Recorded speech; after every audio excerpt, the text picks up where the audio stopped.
Hello, welcome to the Diablo 3 podcast. We are online at diabloinkgamers.com. This is part 2 of the podcast, continuing with Xanth and Rankil, talking about lots of stuff from the Reaper of Souls beta. This one we get into Blood Shards and gambling, incentivizing content to do full clears instead of just rushing through everything, Nephalem Rifts, the good, the bad, and why they should be even more awesome than they already are. Character balance and builds, build-changing legendaries, and we discuss a little bit what we hope to see in the upcoming Reaper of Souls patch, which should be out later this week with any luck, possibly even before I post this episode part 2. And enjoy. Blood Shards and gambling. Currently gambling is kind of crappy, because I think they put the 500 cap in this patch. The only reason they put it there is so you would actually be forced to gamble at some point. Otherwise no one ever would have tested them because they're crap. I mean, that's the way that you can't buy bags anymore. Right. So they've said they're going to add. They're supposed to be gambling. It's supposed to have a chance to give legendaries, but that's currently bugged. But they're going to fix that in the patch. And then I guess maybe you can gamble for, maybe you'll say, I really want these pants. I'm going to gamble every pants and just hope for the best. Right. And just throw all the rares away. And you can't currently gamble for materials, or you can't do any really big gambles, 400 at once for X, some total random, roulette wheel kind of thing. Do you think the gambling system could be better, Xanth? I mean, do you want more options? Do you want legendaries? Are you using it now? I think, do you miss being able to buy goodie bags? I think they need to diversify a little bit in terms of your item selection, because you just have one-hand weapon, mojo, or whatever it is, and then you have your various armors. I think, why does Blizzard hate demon hunters? Yeah, I don't know. Well, you can't you gamble. get them out of you can't gamble their one-handed quivers. Well, yeah, but you get them out of their crossbows or whatever, But it's when you're doing the one-handed but you weapon. can't gamble quivers. You Right. can gamble mojos and sources well, but and everything else. I think what he's saying, it's so you're on a barbarian, or even on really any class, and it's you're getting all of these off-spec one-handed weapons, and it's I mean, I guess it's to the point of, you are gambling, so you're getting something that's back out of it, and that's kind of the thing of gambling. But I think, it's people are going to be spending a whole bunch on this, but maybe if we'll see on what they do with the next patch on getting actual legendaries, that come out of it. But and the one thing that I'm wondering is because that's actually technically considered a vendor, so I'm wondering if you get a legendary from there, if you can salvage it to get a Forgotten Soul. Because I was thinking before, I'm well, that's a great way. If you're not getting legendaries and you just get this crap legendary, you're well, I don't care because I'll use this to reroll some other stat on something else, because that's kind of the way the system works, is you still need crap legendary items, in order to be able to reroll your affixes and craft items and things like that. So it's actually good to get a bunch of off-spec stuff that's not maybe good for you. But the difference, I guess, is, now if you can't get, you can't salvage them off of the ones that you end up gambling, what are you going to do with those? You just got to sell them to a vendor or something like that, or just throw them on the ground because they might, or maybe you could trade them, I guess, to someone in the game, but they might even be buying an account immediately from when you acquire them. So that was my thought with being able to gamble materials. So it's 100 blood shards, and you've got, a 5% chance of getting some random legendary material, including Forgotten Souls. yeah. Right.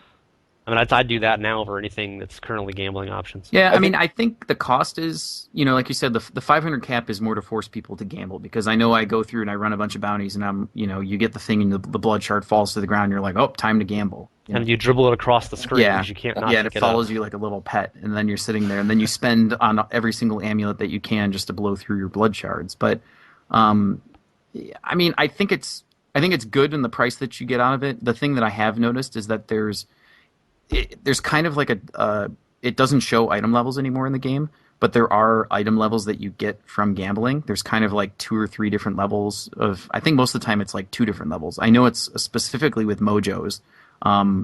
There's a mojo that you can get that rolls 20 to 60 damage, and then if you get the other type of mojo, it rolls, the 300, or whatever it is, 270 to 325 damage. So it's I did that exact same thing with Wizards. so it's Gambling the yeah, books. and it's They were all 111 or else 320 was the damage. and so half of them are crap anyway, just right off the beginning. Right when I see that model of those ones, I'm okay, these are all junk, and I just throw them all away. But it's even the same thing with shields. There's 3 different levels of, because you can get Crusader shields, you get the Sacred Shield, and then the Bone Shield or whatever. And each one of those all have different block amounts on them or whatever. And it's kind of it's weird because you're spending and half of the items are going to be worthless just in general from the beginning kind of thing. Now the difference, I guess, maybe for helms, and if you're doing a helm, or even I've noticed it is on like amulets, it affects the affix rolls on them. So you can have like one affix looks like the crafted item level 63s, and then the other one looks like the item level 62s. And the 63s will roll 100% crit hit damage on them, and the other ones they'll only roll up to 50. So it's kind of, again, it's like, are you really? It's like, just give us the whole roll of it, and have us being able to get it, instead of just saying this item is going to be worthless no matter, even if you try and enchant it into something better, it's going to be, a crap item type thing. But is that the side of it from gambling? Just because like you are gambling, you might get junk item. It's not like every single item you get from gambling should be an upgrade. So, I mean, I think it's fair. I don't think that getting blood shards off of, you get the same amount of blood shards from farming normal as you do like Torment 6, for clearing a bounty or for a rift. I think they definitely need to make it so that you get more the higher the difficulty you go. So it makes it a more incentive, especially if you're gambling to try and get legendary items, gives you more of an incentive to farm higher difficulty levels. Because, again, right now, normal bounty farming is pretty much like the most popular way that people go around farming. So you have these characters with 1,000,000 sheet damage, and they're farming normal. Just because it's easier for you to run around, you get the most number of bags, and then you get, the most amount of blood shards if you want to spend it on gambling for something. But so that's what I think about. They've said that you won't be able to gamble torment level legendaries with blood shards, but of Yeah. course that led to we should have 2 stages of blood shards. But I mean, the two And then stages of of blood course, shards, I think, that still doesn't make sense, because you should just make higher difficulties just give you more. But I mean, I can understand where you'd want to be able to gamble for torment ones, but and I thought it wasn't going to be that bad, because if you just get a normal legendary and you don't need normal legendaries, then you can salvage them. But if you can't salvage them anymore, then for a character that's all decked out in torment gear, then gambling is basically worthless to you. But we don't even know what the actual specific torment only, legendaries are either.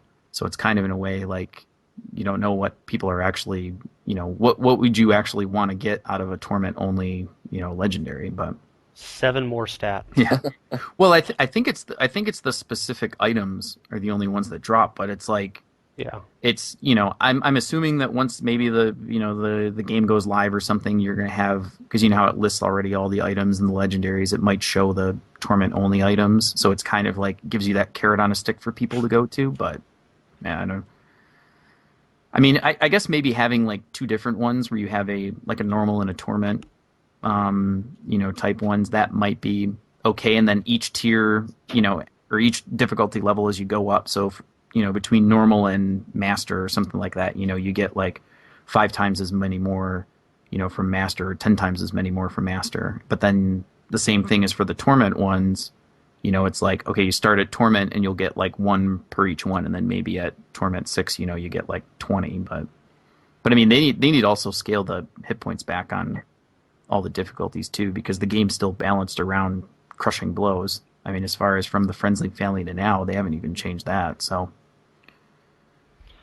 So, question to you, Xanth, then on the sort of the tying this issue up is there's a lot of incentives now to run through things just to get rewards, and you see that certainly with bounties. And you just want to do a bounty so you get the blood shards and the bonus bags at the end.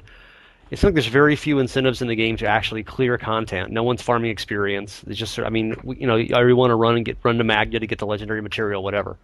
And is that a problem? Is that being incentivized in a way that you think it's unpleasant? Obviously, it's exactly the opposite of what we have in Diablo 3 today. Right. I think one of the big things is the lack of farmability for rifts, which kind of skews things because bounties are those quick, get it done, get it over with, and move on. Whereas rifts, have a tendency to be a little bit longer.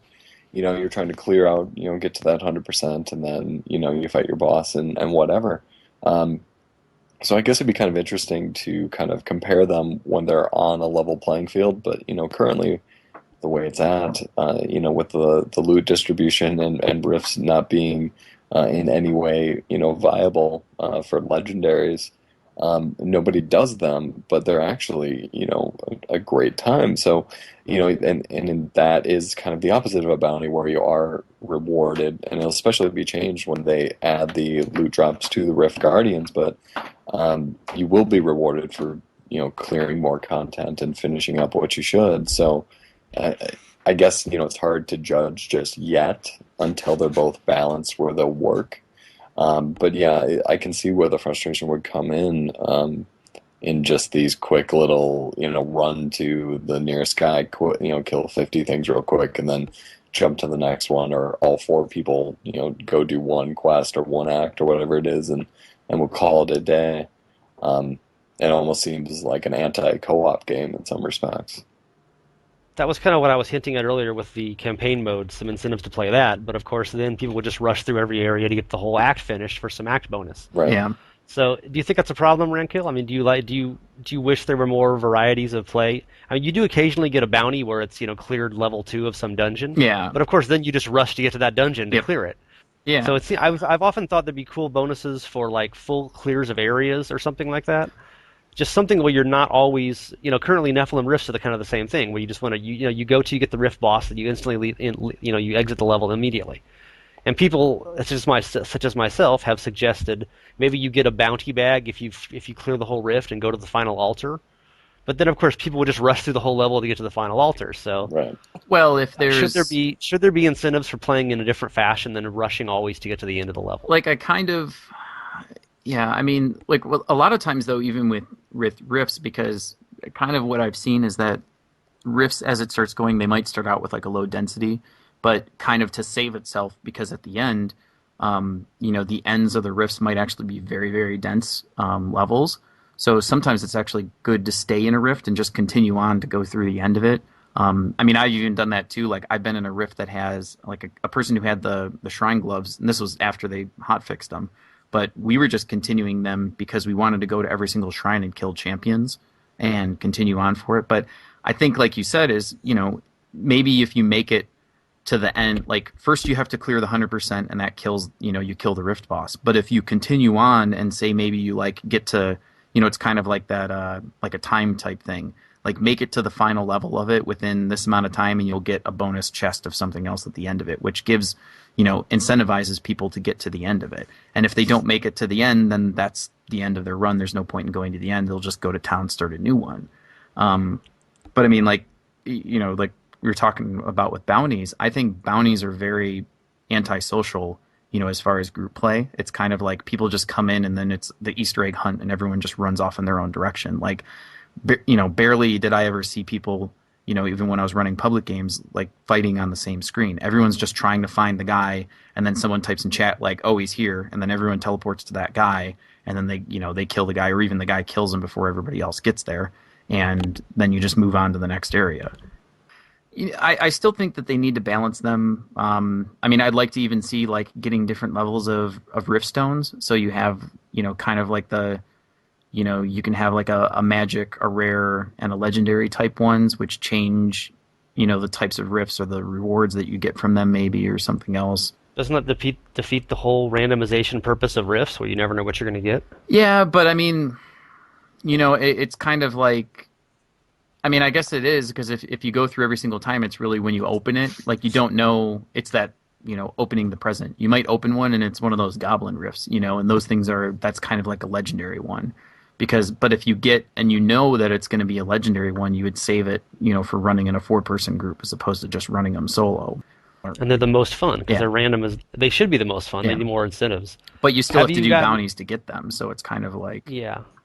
Well, it's not that, but Yeah. you can rack up, Nephalem orbs rift stones pretty easily. yeah. But I think I have like 100 and something of them because people just don't run rifts. So have you done any really interesting rifts, Xanth, with any really odd monster combinations, or do you have favorites? I just recently I got the Whimsyshire monsters in an Act 2 sewer, which was awesome.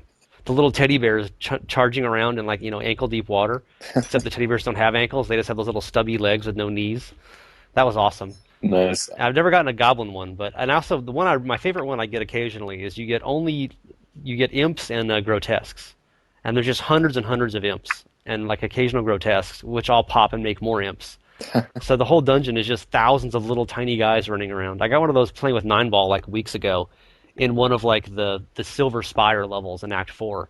And it looked so discordant with this, this gorgeous gothic, shining silver architecture and all these little stubby teddy bear imp things charging around, exploding everywhere with blood and guts. That one I enjoyed a lot. So I really like the riffs. I just wish they were a little more rewarding, as you've been saying all along, Xanth. Right. I had actually to kind of show off the dichotomy. I found one rift that was filled with goblins in the Friends and Family, and I found one rift that was filled with goblins recently in the current beta. And both times it's awesome. I mean, you see all these treasure goblins, and you're trying your best to kind of like corral them so that you can kill them all at the same time, so you don't have to worry about them running away. Um, and I mean, great experience on both ends while also fighting, different monsters. I think the one most recently was in the Warden's area, so that was a little bit easier, a little more conducive. But the dichotomy between the two at the end was the amount of loot. Um, when I did the one in the Friends and Family, I think there might have been 2 or 3 legendaries. And then the one that I did recently, there were none. It was just a large pile of rare items that I didn't even bother to pick up, which was frustrating. Um, so by comparison, but overall, I mean, like just that potential for greatness in a rift, finding those goblin rifts makes them way more exciting than anything else. By comparison, I can't think of any particular combinations, but it's really more about like where you are and like the scenery they're in, because it always changes. It's always something a little bit different. Like, just even an underground cave that's just really, really dark that you can barely see anything. I was playing a wizard the other day where you're firing off spells just so you can see a little bit further ahead, which was very reminiscent of D1. Um, so You were attacking the darkness. right, exactly. So by and large, that's been more entertaining.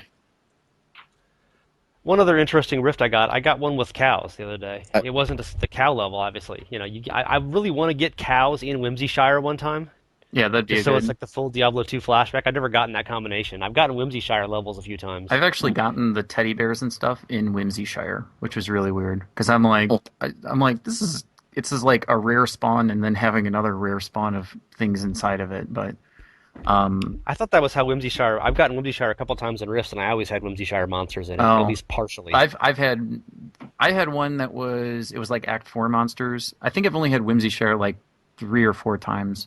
But there was the one time it spawned with the Whimsyshire stuff, and then it was like Act 3 or 4 mobs or something. And then, I mean, I've gotten 1 or 2 of the cow levels where it's the cow mobs. Then there's the other times where you get just the cow queen rift boss or whatever it is, or whatever the one Yeah. is at the end. Yeah, and I've gotten a few of the goblin ones, but it was the same thing.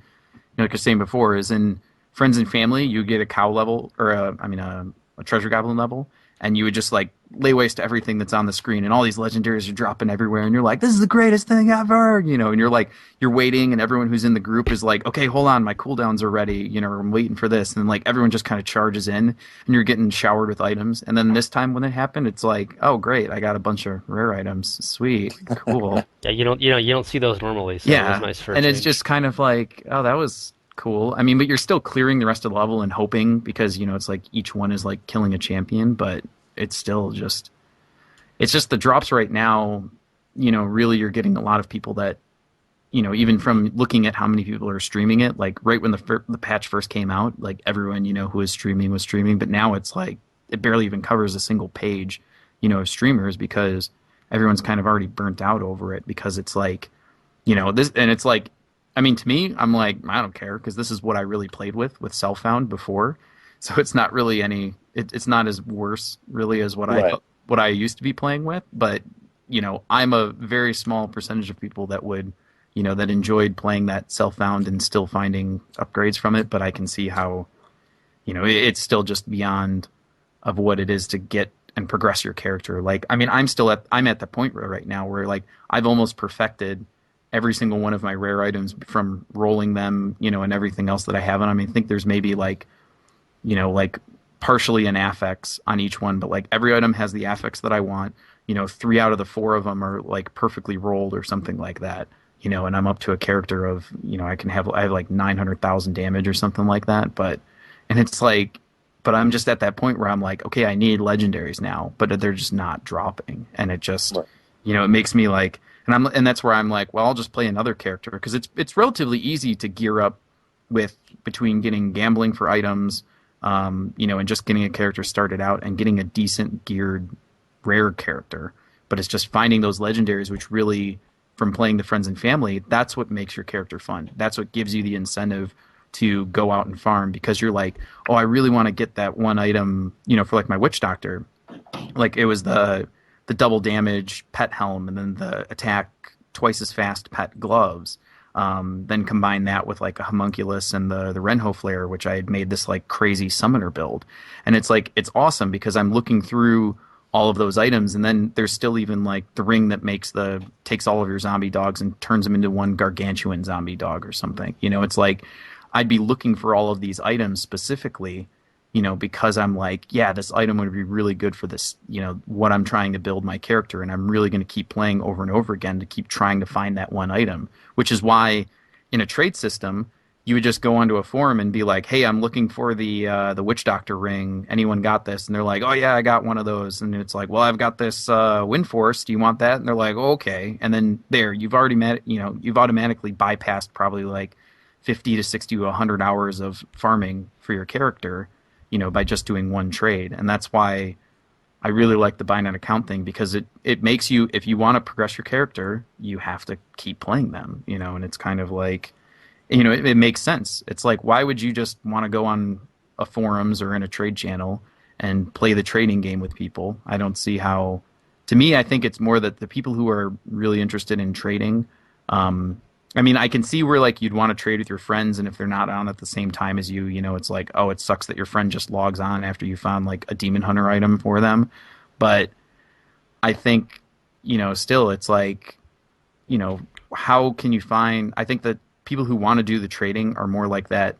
It's like why I played softcore for so long was because I felt like I was going to get that $250 item and cash out.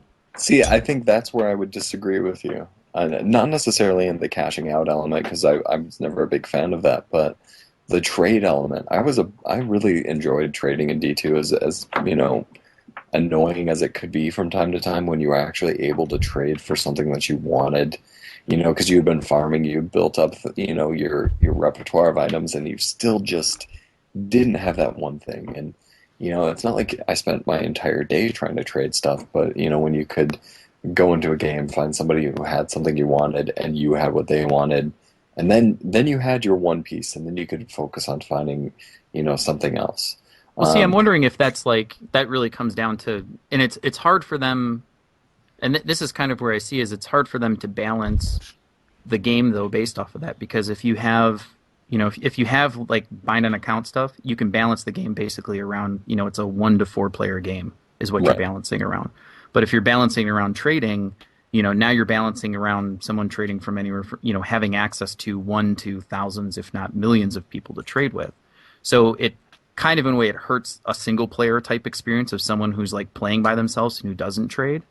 Um, but if it, but what would come out of that though is that the drop rates are going to probably seem for the people who play a lot, they're going to be seeing a lot more items and they're going to be probably swimming in items, I would think, once they get Right. this.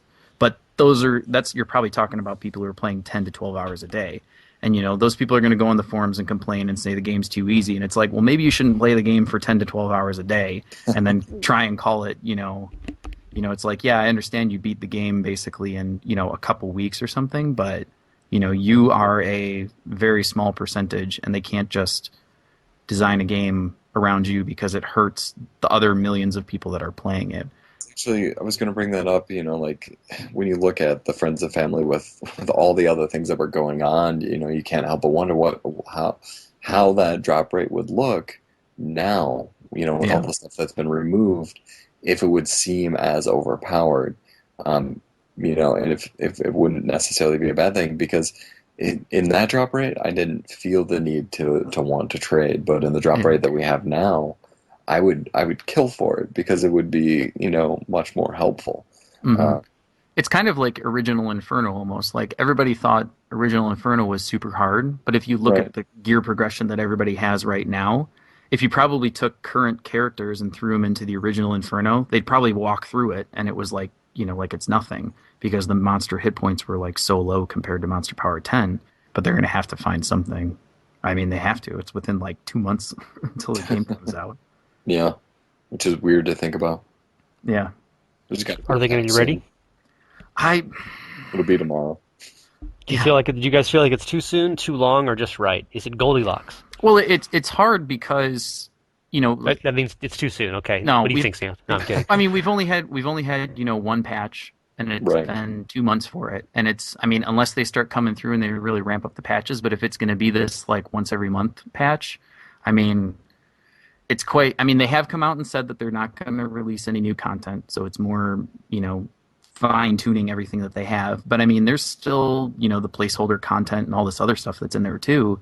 And all these like missing tooltips and whatever it is. I mean, like if in the state that it is right now, and if they're continuing in kind of the molasses pace that they had, it's going to be interesting. But I mean, I'm hoping that more like the next patch is something that's like, okay, here's a lot of stuff, and then they're going to go through and keep like, every couple weeks maybe do like changes or whatever it is, and maybe give us the super high drop rates that we had before, so we can test out all these legendary stuff, and they can fine tune and balance the Torment 6, and then finally when release comes out, they can reel back.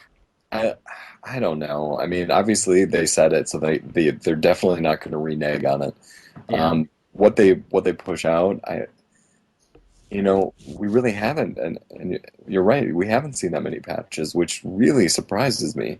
Um, Well, it's because perfect. There's nothing to change.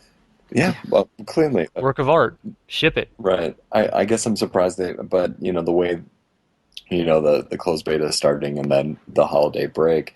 To be honest, I was surprised that they didn't, immediately just come back and push out a patch right away, which really makes me think it'll be coming this week, and all this conversation will be for naught. But um, I don't know.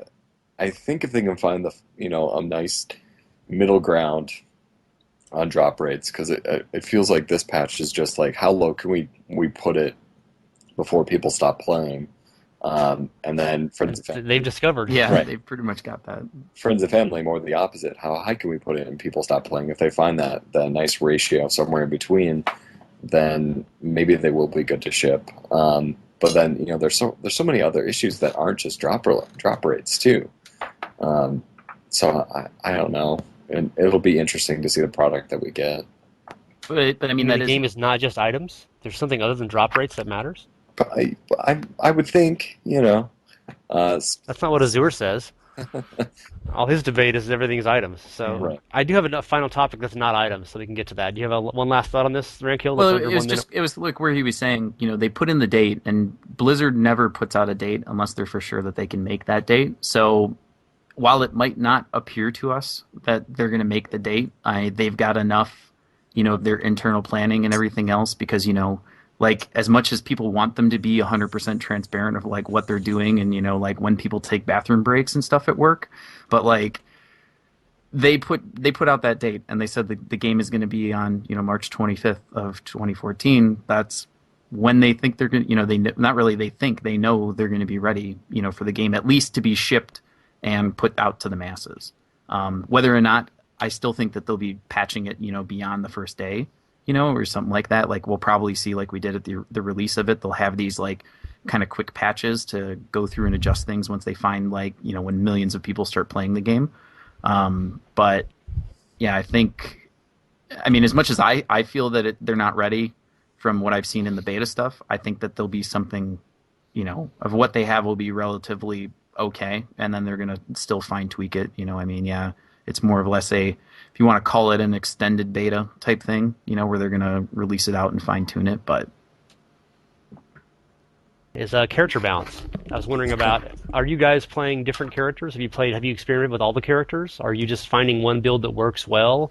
Are you just using your same Diablo 3 build because you're too lazy to bother with new stuff and you figure it's good enough? Probably you should be experimenting, Xanth, since it actually matters if you die. Have you been trying new stuff out, or are you just finding what works and sticking with it? Well, I mean, I started with a Crusader, so everything was new, trying to figure out what works. And, gigantically, it seems like the Crusader's a little undertuned by comparison to everything else, aside from Shield Bearers, which is the Phalanx ability, where they just stand there and it's nothing but 8 swings and they're all crits, and it's spammable. Um, so that's a little overpowered, where everything else seems undertuned by comparison. I think that's a class that needs a little more love in wrath generation and just general everything. But overall, they're very fun to play. I really enjoy the class. They don't feel nearly as tanky by comparison to a monk or a barbarian, mainly because they lose that 30% damage reduction. Um, but after the Crusader, kind of I hit that gear wall. I started going back and playing everything else. Um, Barbarian, it didn't entice me in D3 anymore, and it still doesn't in ROS. The two classes I found myself drawn to, surprisingly, um, were the Wizard and the Demon Hunter. Um, Classes I'd kind of neglected for a while, but actually coming back, a lot of things have changed with each of them, and they're a lot more fun to play. I found myself, especially with the Wizard, being no longer pigeonholed to just Archon or CM. It was nice to kind of experiment and be like, oh, you have other spells that don't involve me just sitting in that form the entire time. Um, and I thought that was actually kind of interesting to go back to, a different kind of wizard and like play with builds like a lightning build or a frost build or something like that, and had a lot of fun. And the expanded health pools with both a demon hunter and a wizard um, made it a little bit more interesting for hardcore, because that was always a big complaint about their squishy nature. And it's not to say that they're not still capable of getting killed, but you don't have as many one shots necessarily, so you can play around a little bit more with those builds to add for a viable escape maneuver, because you'll have the opportunity to remove yourself from trouble, as opposed to original vanilla, where you if you got in trouble you were screwed. Um, so I found myself gravitating to those two, a little bit of monk here and there, but by and large, most of my time has been spent with either a wizard or a crusader. How about you, Rankil? Are you playing new classes and new builds? I mean, I went through and I played the Crusader, just because it's like you play the Crusader or whatever. I mean, I did find that it was the same thing. Like shield bearers are way overpowered. I mean, it's like the spender to use. There's some other ones that probably could work, but a lot of them are like cooldown based, or they just kind of seem lackluster in the damage. I did find one build that is quite hilarious, but it uses some legacy gear. It's using an old Helm of Command and a Justice Lantern. And then so combining that, I still have yet to find a Doombringer, which would give me even more block. But there's like one of the passives that heals you every time you block. And I'm running a build that has like no vitality on it and has all defensive stuff. So it's all like resistance, armor, strength, and like crit or something else or whatever for it. And I can stand in most like trash. I can have like an entire screen full of guys standing around me and they can't kill me because I'm getting hit for less than what I'm regenning. But then there's one of like the main abilities where it's like every time you like apply this debuff, and then every time that you block, it does 40% weapon damage in a 10-yard radius. So since there's so many things hitting me, there's just this constant ball of fire around my character that just ends up like killing things. But it doesn't do that much damage because I drop down like one pack of shield bearers and it just melts the pack around me. So it's kind of like that's where I look at shield bearers and I say shield bearers are a bit overtuned, I would say. But I mean, I think it's a good class, but it definitely does need more love in the spender department. And even, I mean, Wrath generate like running the two hand with a shield seems to be like the only way to go. There's really not. It's not as much of a, there's not much of a downside to it because you have steed charge. So having a 10% movement penalty doesn't matter when you can run several screens with one of your steed charges. So, like there needs to be more, I think, of a penalty for that. Because like I wanted to run like a one-handed shield build and not use that to use like a different passive, and I lose like 50% damage or something from it. I mean, there's really no other passive that you can have on any other class that gives you a 50% damage bonus or something. So, um, but like Witch Doctor, I've gotten a lot of. I mean, that's the most play that I get out of there, and I think they're really good, and it's a lot of the legendary affixes that change around what you're going to be doing with your build. And probably then like the next class that I say I would play would be like a monk. And I think like the reduction of the reliance on sweeping wind is kind of a good thing because like you don't necessarily are required to run it. It still does good damage, but it's not as like your primary source of damage. Um, and then like you're saying earlier too, with demon hunters and wizards, I think those were probably the most changed class that feel completely, they feel a lot more powerful, or with the wizard, which is really just completely changed from what it is on vanilla. And the wizard is like the most of, you pick an element and you pick all of your skills and abilities that synergize with that element. And that really makes them a fun class. And it's, not just this like stand in the middle of the group and permafreeze everything, over and over again. And then the demon hunter just outputs so much damage, but they're still fragile. But if you get certain legendary items, you can practically get permanent smokescreen with them if you have enough items and like cooldown reduction and things like that on them. So, but I think that demon hunters are a lot stronger than people, at least are used to, like live demon hunters. And then barbarians they're still pretty ridiculous as far as getting like infinite fury. And the current exploit that people are running is this the Hammer of Ancients. It's like 10% chance when you crit, it spawns a item or a health globe. And guys are going with these super defensive characters into Torment 6. And with enough gear and everything else, and like Battlecry Into the Fray now gives you like 1% crit for every guy that's in range of you when you activate it. So you pull an entire screen worth of guys and you get like a 50% crit bonus from it. And then you stand there with 100% crit and just hammer the Ancients over and over again. And you spawn all of these health globes and items and legendaries and everything else that come from it. But And nothing ever does. yeah, and nothing died. But that's the point, is that you don't want to kill anything. Like Yeah. you want to have as little damage as possible and attack as fast as you can. And I mean, I think it's kind of cool that you would do a build like that, but really I don't think that from the point of the Diablo designers, where they want you to kill stuff to get items, they don't want you to make this like tanky wall guy that just kind of runs in and is just like, I'm going to keep stabbing you. 10 years from now, I'm going to kill you, but somehow you just keep dropping items for me. It's like, no, I don't think they want it to work that way. I wish that the sword and board thing was a little bit better, but it might be better for like hardcore characters because I think running a shield for them, and I think it's really cool. And I haven't really played with the barbarian too much, but I tried running like what was my normal hardcore support build, which was with a one-hander and a shield. And with that sword and a board, it gave you more, more fury to spend and everything else in order to like kind of control the group, so that you can have someone like a demon hunter just sit there and lob their cluster grenades or something on them. So I have played a variety of classes. I haven't played much Crusader recently, but I've played the other five pretty much. And I've been sort of lazy about doing too much different builds. I mean, I've experimented. It's like the passives have been changed quite a bit, especially now you get 4 passives too. The 4 passives make a big difference. The other question I was going to ask you guys is, have you found any legendary items that have really been build changing? And of course, that's the whole, the classic kind of the ultimate goal of the game. That some people seem to put a standard on. If a legendary doesn't make you change your entire character, then it's crap. It's not Scottish either. And I have found a couple of those. I just recently found there's a Daibo, which I always spell Diablo, of course, for the monk, the two-handed monk staff that has 0 resource cost using Tempest Rush.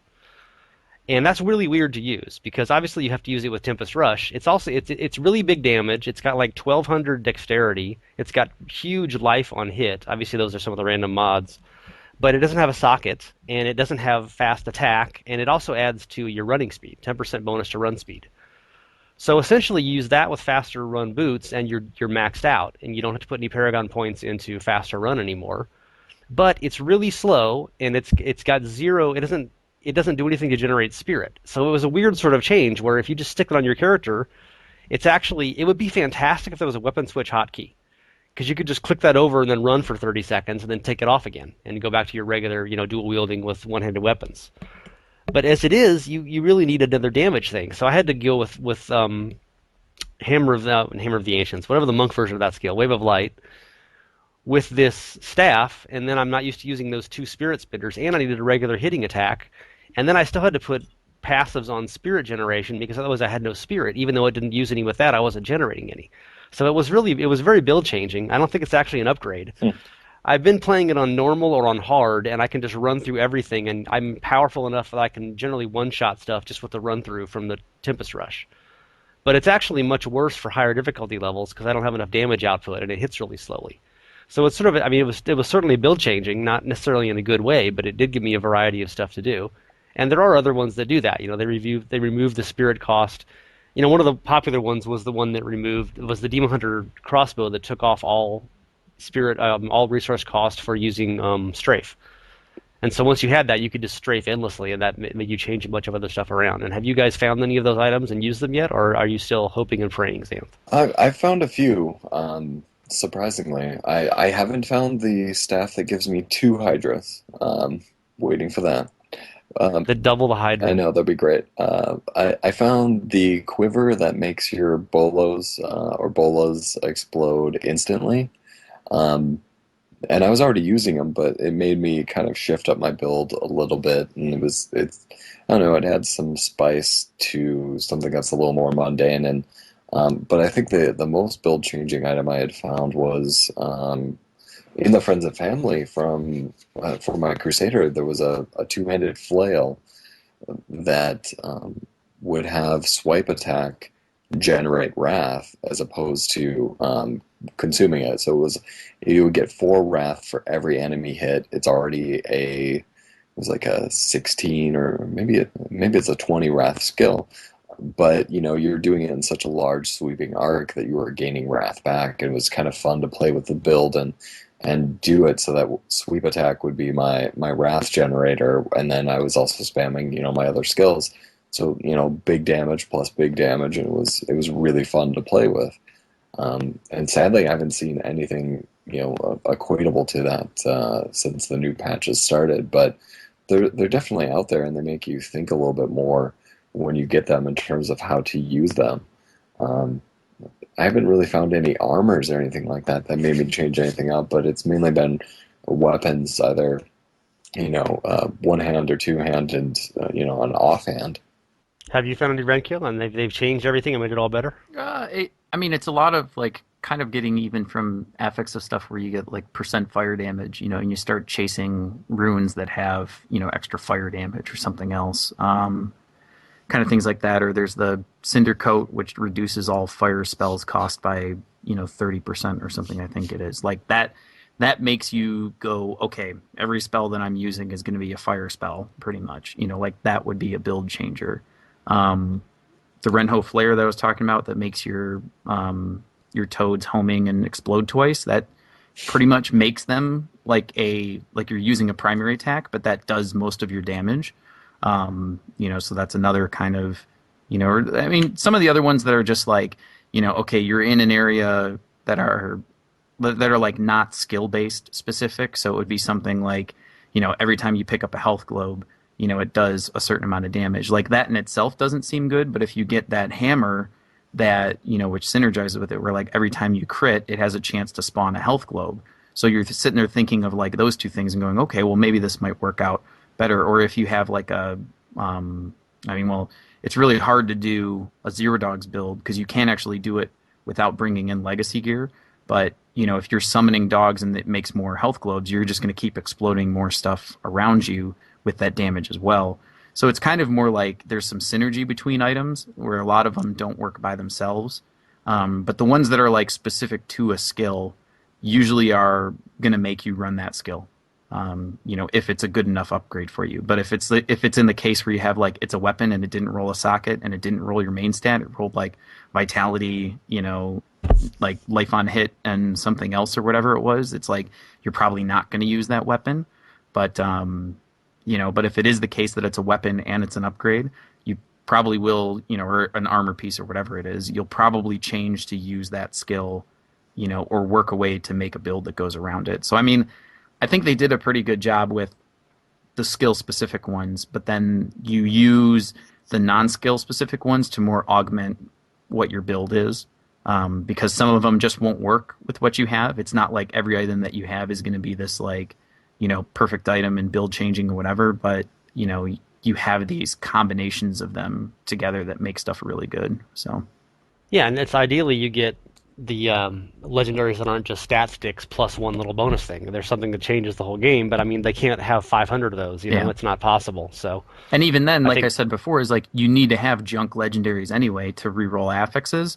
So it's kind of like if you keep getting an upgrade or something every single time, or everything can be good, then you're just going to store everything in your stash and not get rid of it, to try and reroll affixes. So it's kind of like you need to kind of have some bad legendaries thrown in there anyway, because you're going to need them to get Forgotten Souls from them. So yeah, I've forgotten souls is at this point. The amount of legendaries I find, I've forgotten all about yeah, souls. Sadly, I have a few. Not really. Okay, no, I don't. They're always gone the second I get them. But and I'm sitting with multiple legendaries. Like if this weapon had a socket, it would be awesome. Oh, wait till I get some extra forgotten souls. And then eventually you have 5 weapons or 5 items that are one mod away from being perfect. And it's like, okay, 4 of you have to die for the good of the other. yeah, pretty much. You're like, which But one of these is the worst of these because I really want to make this item better. But yeah, it's like there's only room on the life raft for one person, and there's 3 kids, and you got to make your choice. It's, So it's you a know, and that soul's choice. okay, any final thoughts? This is gonna be a 2-part podcast, obviously, because you talk too much. It's all Zan's fault. He's goddamn monologuing. You had me at your mercy, and you started monologuing like Sub-Zero. So, whatever the guy's name in the movie was, about the thing with the guys and the other people. It describes all movies. Yes. yes. So you seen any good movies lately? No, I that's off just I topic. just saw that movie, so You've never seen The Incredibles before? no. Were you saying the movie with the guy with the something and he did? Yeah, I saw that one too. Yeah, I saw that yesterday. It was pretty good. I liked the sequel better though. yeah. That had the other guy with the other something and the guy with the thing. And the girl too. She was good. I like the prequel where they explained what it was like before that Yeah. It's like when happened. if you get a movie review from one of your parents, like your grandfather or something, it's like, yeah, and then there was that guy with the other, and you're like, yeah, that's great. Now it's like Thanksgiving, only it never ends.